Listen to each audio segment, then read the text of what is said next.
Olá, as universidades federais são patrimônio da sociedade. Responsáveis por mais de 90% da produção científica nacional, elas são, por excelência, centros produtores de conhecimento com um papel central no desenvolvimento do país. Porém, nos últimos anos, o Brasil acompanhou um ataque à educação com sucessivos cortes, bloqueios e contingenciamentos do orçamento, o que colocou em risco o funcionamento de diversas instituições. Para fazer um balanço da situação aqui da Universidade Federal de Ouro Preto e falar sobre as expectativas para esse ano, eu converso agora com a professora Cláudia Marliere, reitora da UFOP. Professora, muito obrigada por aceitar o convite da TV UFOP. Eu que agradeço, o prazer é meu. Professora, como eu comentei, os sucessivos bloqueios no orçamento das universidades e institutos federais, especialmente em 2022, colocaram em risco o funcionamento das instituições. Como está hoje a situação financeira da UFOP? A situação financeira da UFOP, se comparada a muitas universidades federais, a gente se encontra numa situação mais equilibrada, vamos dizer assim. Porém, o corte que houve em 2022, ele não foi recomposto. Então, nesse sentido, todas as IFES estão com essa vulnerabilidade orçamentária, porque ainda não foi recomposto e a gente está com déficit aí do orçamento em torno mais ou menos de 12%. Então, isto ainda é muito grave, né? As IFES, elas só têm o recurso disponível hoje para funcionamento das IFES até junho, julho, mais ou menos, de 2023. E nós acreditamos que o governo federal, que já sinalizou positivamente nessa discussão orçamentária, essa reavaliação da recomposição desses cortes, né, que nós sofremos em 2022. Mas os diálogos têm acontecido entre a diretoria da Andifes e o MEC, e a própria visita da secretária de Ensino Superior do MEC, a Denise Pires Carvalho, ex-reitora da UFRJ, colocou que esta discussão ela será feita com a Andifes, com os reitores e reitoras, e que provavelmente, né, a gente terá essa recomposição, pelo menos no segundo semestre de 2023. Professora, a gente já noticiou aqui, mas vale voltar a esse assunto. No dia 19 de janeiro, o presidente da República se reuniu com os gestores das universidades e institutos federais. Você esteve lá em Brasília, participou desse encontro e, na época, em sua avaliação, ele marcou a volta do diálogo entre as IFES e o governo federal. Pouco mais de um mês após esse encontro, como esse diálogo vem evoluindo? Bem, é importante ressaltar que ele também deixou claro não só a volta do diálogo, mas também o resgate da educação pública brasileira. Então, esse diálogo ele tem se mantido, né, não só com a Andifes, mas com todos os reitores e reitoras que têm procurado a agenda no MEC, principalmente com a secretária de Ensino Superior, né, a Denise Pires, e isso tem nos confortado no sentido de que alguma coisa, principalmente na questão orçamentária, será resolvido rapidamente, né? E também esse diálogo nos fortalece, né? Porque existe uma pessoa que foi reitora até recentemente, né? E que ela também está empenhada, né? E que você percebe o empenho em resolver os problemas, não só orçamentários, mas todos os problemas que o ensino superior brasileiro passa, né? Então, nós temos aí questões não só das bolsas, como foi o caso, né, do CNPq, mas a CAPES, por exemplo, pertence ao MEC, então também teve um aumento da bolsa, né, da CAPES, e outras questões, por exemplo, importantes também, que envolve a questão ensino-aprendizagem nas universidades públicas federais. Esse diálogo ele vai a cada dia se fortalecendo mais e a confiança eu acho que é recíproca, porque o MEC também se sente seguro, né, em discutir conosco todas essas questões nesse diálogo aberto, né? Considerando todas essas questões que influenciaram negativamente na educação superior nesses 6 anos. Eu não acredito que são 4, são 6 anos. A senhora citou aí sobre o aumento das bolsas, né? Esse anúncio foi feito pelo governo federal no dia 16 de fevereiro. Vão ser reajustadas as bolsas de graduação, de pós-graduação, iniciação científica, de permanência, né? E como vão ficar as bolsas pagas aqui pela UFOP? Esse aumento das bolsas, ele foi em torno de 40% a 200%, dependendo da graduação, né, dessa bolsa, né? Do nível, vamos dizer assim, do nível dessa bolsa. E nós na UFOP já estamos fazendo um levantamento e existe sim a possibilidade real deste aumento das bolsas pagos pela UFOP. Nós estamos aguardando, né, ao governo federal se posicionar, que parece que vai ser em março, sobre a questão do orçamento das IFES. E anunciando isso, provavelmente a gente tem mais tranquilidade em afirmar esse aumento das bolsas da Universidade Federal de Ouro Preto. Mas todo o esforço da administração central tem sido no sentido de também reproduzir aqui na UFOP este aumento que foi dado no governo federal. Não acredito que será talvez na mesma porcentagem, mas com considerável aumento, com certeza. E, professora, qual a importância desse reajuste nessas bolsas, né, para a ciência, para a educação brasileira? Olha, acho que isso é um resgate também, assim como é na educação, é na ciência.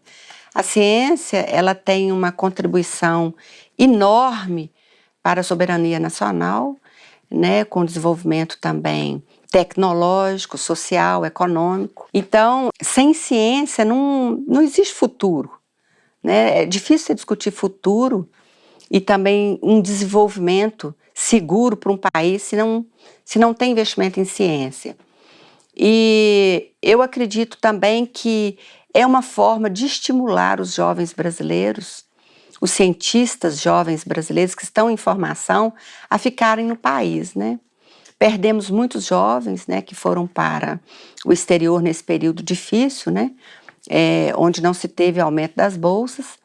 E com isso também houve queda na procura, né, dessas bolsas, principalmente mestrado, doutorado. Com essa política de aumento que já foi anunciado, isso é um resgate também dos nossos alunos, ex-alunos, pesquisadores, que colaborarão, né, com o futuro e com a ciência hoje e com o futuro da ciência. E eu falo muito que a pandemia, ela descortinou esta função da pesquisa nas universidades públicas brasileiras. Porque até então, as pessoas, acho que a sociedade só acreditava que era um ensino, que só se estudava a graduação, fazia só ensino na universidade. E tivemos a oportunidade, infelizmente, numa pandemia, de mostrar que a universidade faz muito mais do que só ensino, né? Nós temos também a ciência, a pesquisa e também a extensão. E a cultura também. Exatamente. Professora, nos dias 14 e 15 deste mês, você participou também lá em Brasília da reunião do Conselho Pleno da Andifes, que é a Associação Nacional dos Dirigentes das Instituições Federais de Ensino Superior. E dessa reunião sai um planejamento para 2023. Quais pontos desse planejamento você destaca e quais as perspectivas? A questão orçamentária, ela vem primeiro, né? Mas existem aí algumas questões também que envolvem a questão do próprio funcionamento da universidade, né? Das várias formas hoje de fazer ensino. E isso tem que ser avaliado, discutido, e a Andifes tem se colocado à frente dessa discussão. Precisamos e sabemos que exigirá de nós maior colaboração e talvez mais empenho nessa relação com a educação básica. E isso vai ser fundamental, principalmente para as licenciaturas. Então, eu acredito que estas discussões serão muito importantes. Discutimos também a política de comunicação, né, e divulgação científica, que também é uma política de resgate do que já tinha sido proposto há décadas em relação a uma rede, né, se criaria uma rede de comunicação e divulgação científica entre as IFES, né? E isso foi muito bem pontuado, foi apresentado um estudo com dados muito importantes, que mostrou a importância de se criar, então, essa rede unificando a informação da ciência, né? Não só para as universidades, como para a sociedade. Porque na ciência não existe o achismo. E ela também, a gente não coloca ela como uma resposta de 100%. Mas nós colocamos que existe ali uma relação com uma certa assertividade, né, do ponto de vista assim, do que se estuda em relação à hipótese levantada, em relação a determinado objeto, né, de estudo. E muitas vezes essa divulgação científica ela não tem a ampliação que deveria ter em termos de sociedade. Né? Não só essa produção interna tem que ser discutida e publicizada, ela tem que ser publicizada de uma forma que a população, que a sociedade entenda, compreenda o que está se fazendo em ciência e o quão ela é importante para o desenvolvimento da nossa sociedade, da nossa nação. E com isso eu acho que este ponto será crucial de comunicação na ciência, né?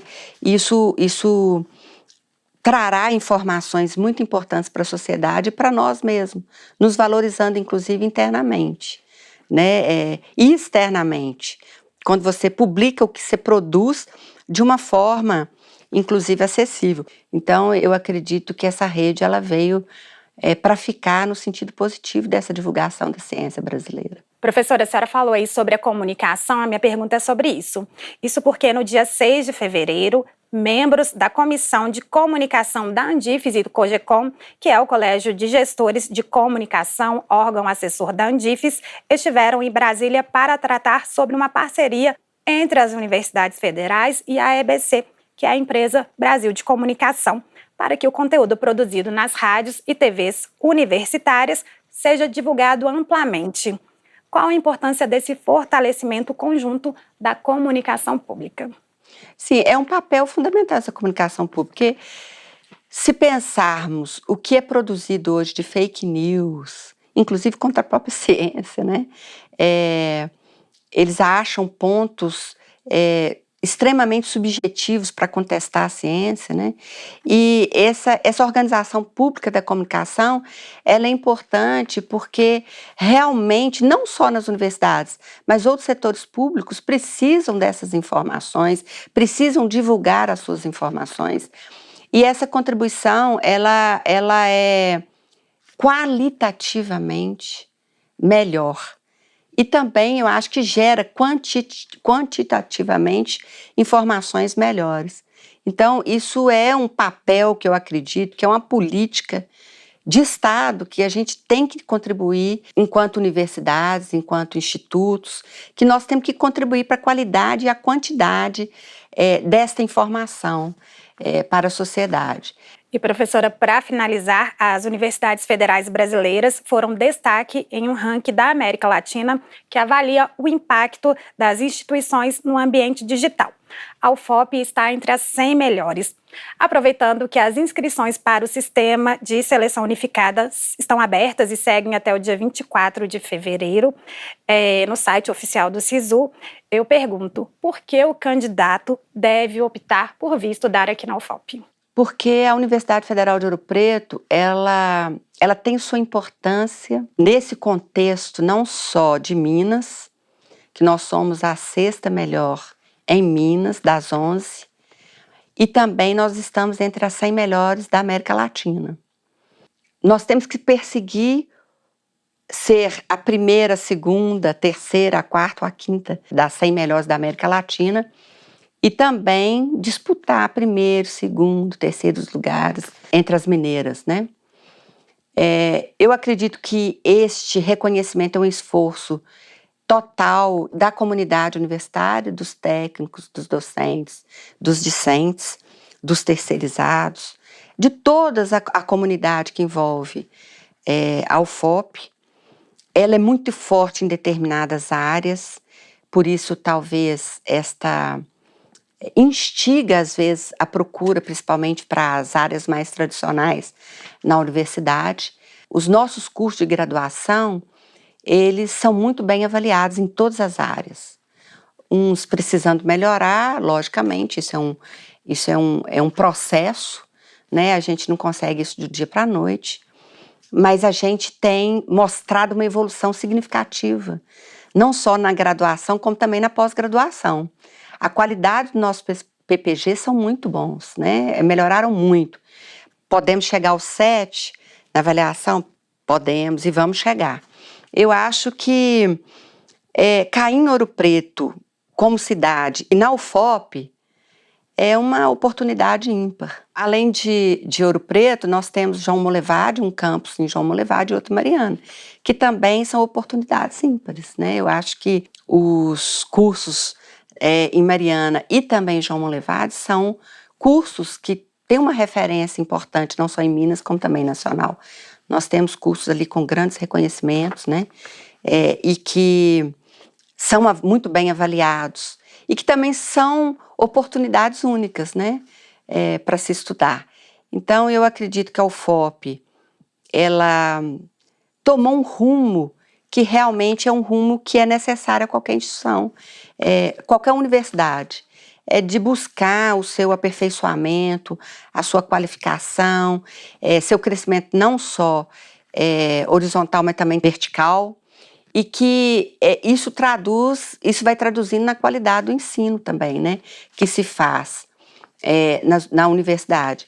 E eu acredito muito na Universidade Federal de Ouro Preto. Hoje, nós temos aí profissionais, tanto de técnicos, docentes e alunos, que procuram uma universidade que seja referência. E acho que a UFOP está assumindo esse papel, né, relevante como universidade, né?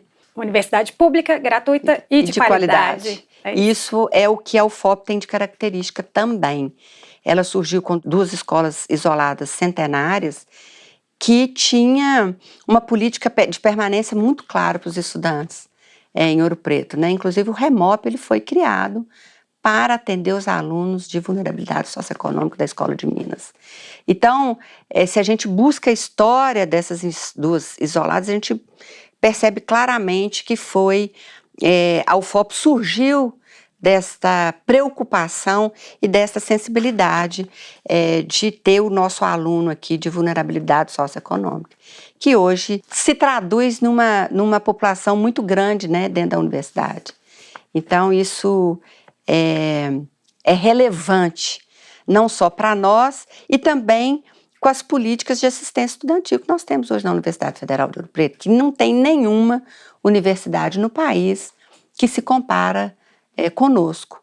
Então, eu acredito que eles também podem e devem nos procurar porque nós conseguimos ofertar uma política de permanência onde ele possa se dedicar à sua formação, seja ela qual for, ou em Ouro Preto, ou em João Molevade, ou em Mariana. Tá aí o recado da professora Cláudia, e lembrando que todos os detalhes do SISU você encontra no site da UFOP. Professora, mais uma vez, muito obrigada por aceitar o convite da TV UFOP. Eu que agradeço. E o reajuste nas bolsas de graduação, de pós-graduação e de permanência anunciado pelo governo federal entra em vigor em março. Os novos valores vão ficar dessa forma. Bolsas de mestrado e doutorado que não tinham reajuste desde 2013 terão variação de 40%. No caso do mestrado, o valor que é de R$ 1.500 vai subir para R$ 2.100. No doutorado, de R$ 2.200 para R$ 3.100. Já nas bolsas de pós-doutorado, o acréscimo é de 25%, com aumento de R$ 4.100 para R$ 5.200. As bolsas de iniciação científica, que são R$ 400, vão subir para R$ 700. E os percentuais de aumento da Bolsa Permanência vão variar de 55% a 75%. Continue acompanhando a programação da TV UFOP no nosso canal na TV ou pela internet. É sempre bom ter a sua companhia.